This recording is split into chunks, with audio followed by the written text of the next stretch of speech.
Abraham Lincoln once said, "I will prepare, and perhaps my time will come." But Myron Golden takes it a step further.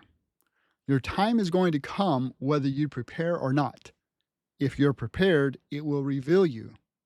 If you're not, it will expose you. So something came in the mail today. So this is Wes Huff. There was a debate between Wes and Billy Carson. I never heard of either one of these guys in the past. Ended up stumbling on some reaction video a few weeks back and then start looking at Wes's content. Really good information. So I highly encourage you to check it out if that interests you. But this debate is a prime example of someone who was prepared and then was revealed when the light was shown on them versus someone who was exposed. I just wanted to say thank you. Less than 6 months ago, I was well below 10,000 subscribers, and now I'm well over 100,000. This was not something I anticipated. I put out pretty niche, nerdy content, but I think the whole Billy Carson situation revealed something. So here's a little portion of that debate. And after the debate, I'm going to share some quick tips, practical steps on how you can make sure that you're prepared. Okay. According to the Sinai Bible, Jesus wasn't crucified in that Bible. That Bible predates the King James Version of the Bible. And the text there actually is about 12 to 14,000 differences between the Sinai Bible and the King James Version of the Bible, which came much later. It adds more to the hypothesis that maybe he wasn't crucified. I just personally believe that Jesus was an amazing human being. I don't think that he was the Son of God in the sense that he's God, but that we're all gods. As he said, ye are gods, and that we're to do greater things in him. And I just personally believe that the return of the Christ is the return of the Christ consciousness. When we can all achieve a certain level of knowledge, wisdom, passion, understanding, empathy, love that he came to this planet with, and we get that in our mind and our conscience, and we can act on those incredible emotions and that understanding, that the whole world is going to transform instantaneously. And I think at the second coming is the coming of the Christ consciousness to the planet, not a human being flying back to Earth to save people. That's just my personal understanding of how I've perceived it over many, many years of going through this information and going through all this text. And Wes, I'm gonna let you respond to that. And again, I mean, this is everyone listening to the show. I'm always like, challenge everything. Learn to critically think and continue to come to your conclusions. For what Billy was talking about, I think with a book in the Harvard Museum, and I heard something about Jesus's wife, which yeah.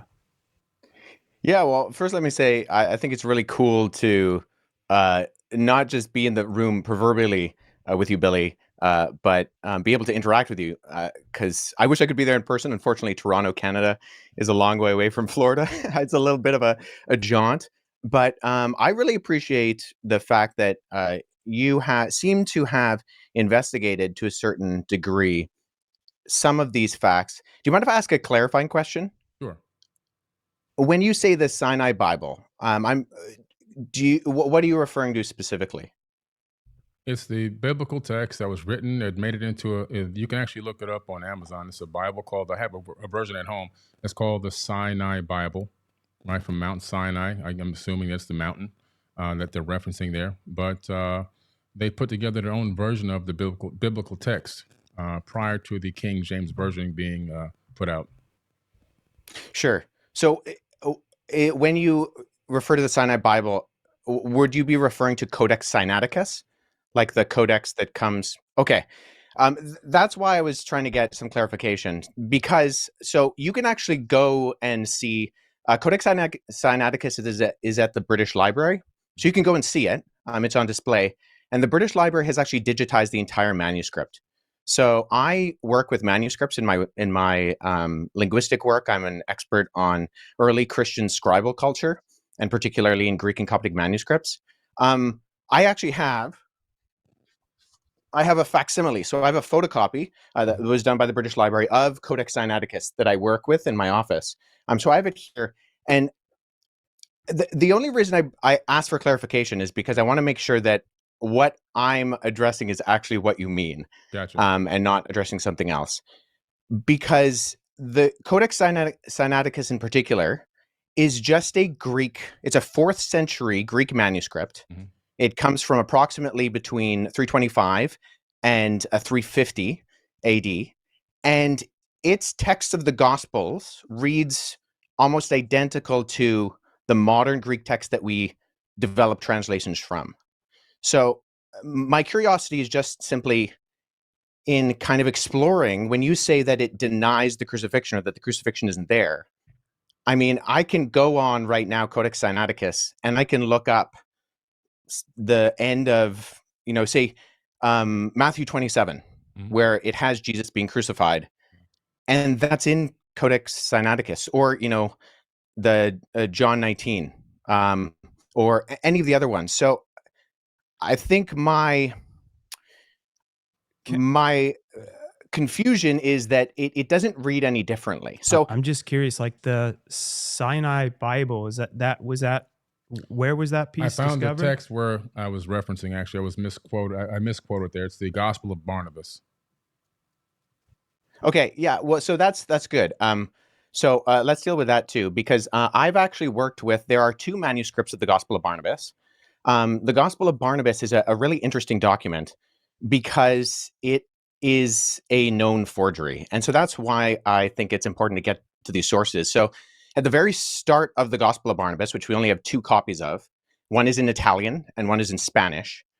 We see right off the bat that the Gospel of Barnabas, not to be confused with either the Epistle of Barnabas or the Acts of Barnabas, which are 2 apocryphal documents from the 2nd century, Mhm. but the Gospel of Barnabas in particular, we know it's a forgery because it does things like in chapter 92, it says that Jesus spent 40 days on Mount Sinai, and then he came to the Jordan River and he walked to Jerusalem.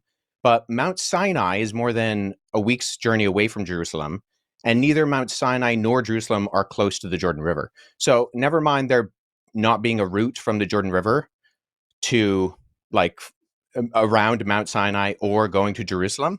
But there are internal problems with the Gospel of Barnabas, which indicate that it shows no actual indication of evidence of coming from or even having knowledge of 1st century Jewish understanding. It actually says Jesus is the Christ, but not the Messiah, which indicates that whoever the author is, he didn't know that those were the same words.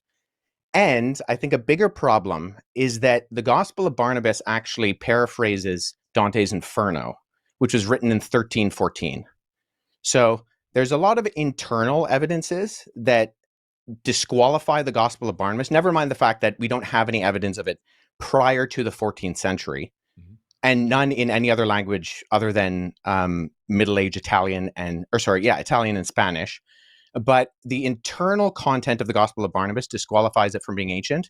And then the fact that it's doing things like paraphrasing Dante, or it also refers to a rule of the time of Jubilee, which was changed in the Middle Ages from what it was in the biblical year of Jubilee. And it goes with the Middle Ages concept, not the ancient concept. So I think what I'm getting at is, so I'm a historian, Yep. and I deal with sources. So when I'm looking at sources, I want to make sure that I have a methodology by which I approach any type of source. So if there is something that denies the crucifixion, I want to make sure that I'm analyzing it and that the methodology by which I analyze it actually reveals that the content can be accurately tied to the event. So if we're talking about, say, Codex Sinaiticus, that's in the 4th century. Now that is, I would agree with you, Billy, our oldest copy of the Bible in the sense of cover to cover, Genesis to Revelation copy of the Bible. Right. The problem is that we have individual copies of all 4 Gospels going back hundreds of years before Codex Sinaiticus. So I have a facsimile behind me of P66. This is a late 2nd century copy of the Gospel of John.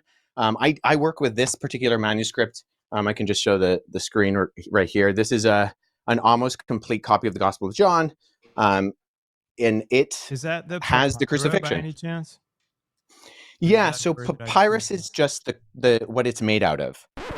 Sometimes that moment reveals years of faithful preparation in ways you could not have imagined. When I first went to university, I had full intention of going into the police force. There was one day in particular where I had, after a long day, stopped by my then girlfriend, now wife's house. I'd just come back from spending a couple of hours with Mormon missionaries talking about the divinity of Christ. That morning, I'd been at the local mosque discussing an issue with the imam there. I was sitting on that couch in that apartment reading Alistair McGrath's Introduction to Systematic Theology, and my girlfriend walked in, looked at me and said, "Wes, you don't want to be a cop." Look at how God redirected the path of Wes Huff from an aspiring police officer to someone who would impact hundreds of thousands through deep biblical scholarship.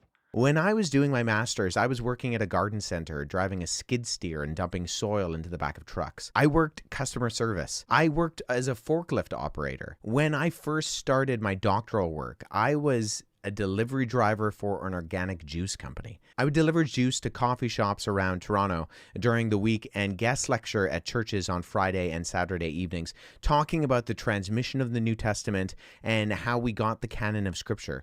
And this is what faithful preparation looks like. It's not always glamorous. It's not always clear where it's leading. And as Solomon says in Ecclesiastes chapter 11, verse 6, sow your seed in the morning, and at evening let your hands not be idle. For you do not know which will succeed, whether this or that, or whether both will do equally well. There's a principle I live by. All work works. I got that from Myron Golden as well. All work works. Even when things don't seem to be going your way, the work that you're putting in is actually shaping you. But I genuinely struggled with the fact that I did not know how to make a career with my passion for things like history and theology and Christian apologetics. Whether that would actually be something that would materialize, or whether I'd be that delivery driver who knew a lot about ancient history and stuff.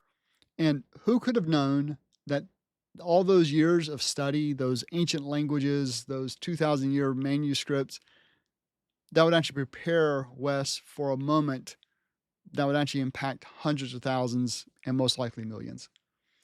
This isn't just natural talent you're seeing. This is what happens when preparation meets opportunity.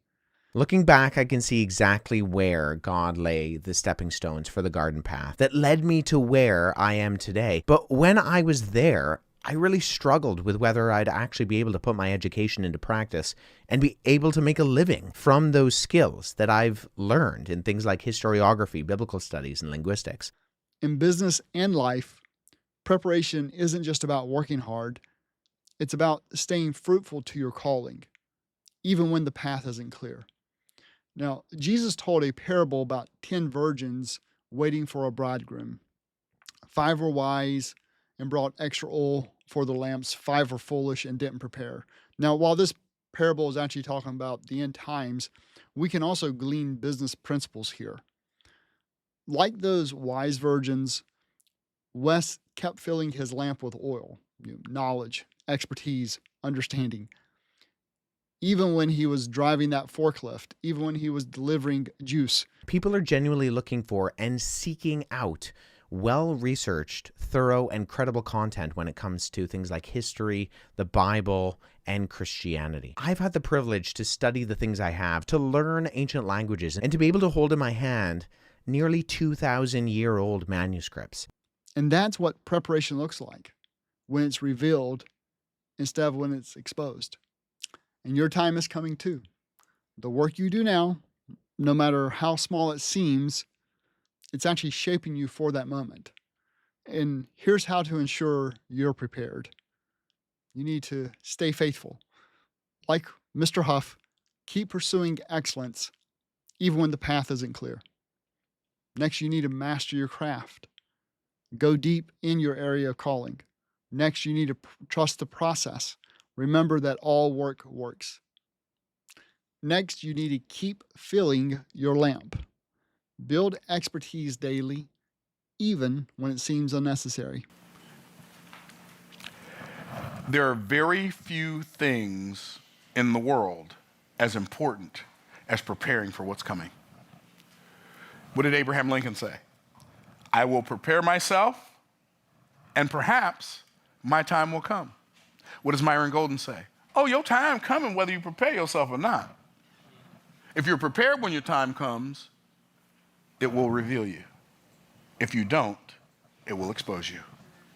Is your life going to be a grand reveal or an expose? Well, I guess that depends on how much you prepare. If you want to prepare yourself to work smarter, to earn more while working less, and to live a more fulfilled life, join me in the Work Smarter Challenge. You can click the link below to get started. Remember, your time is coming.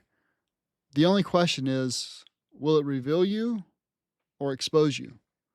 Now, if you like this video, YouTube thinks you'll like this next one, so I'll see you in the next video.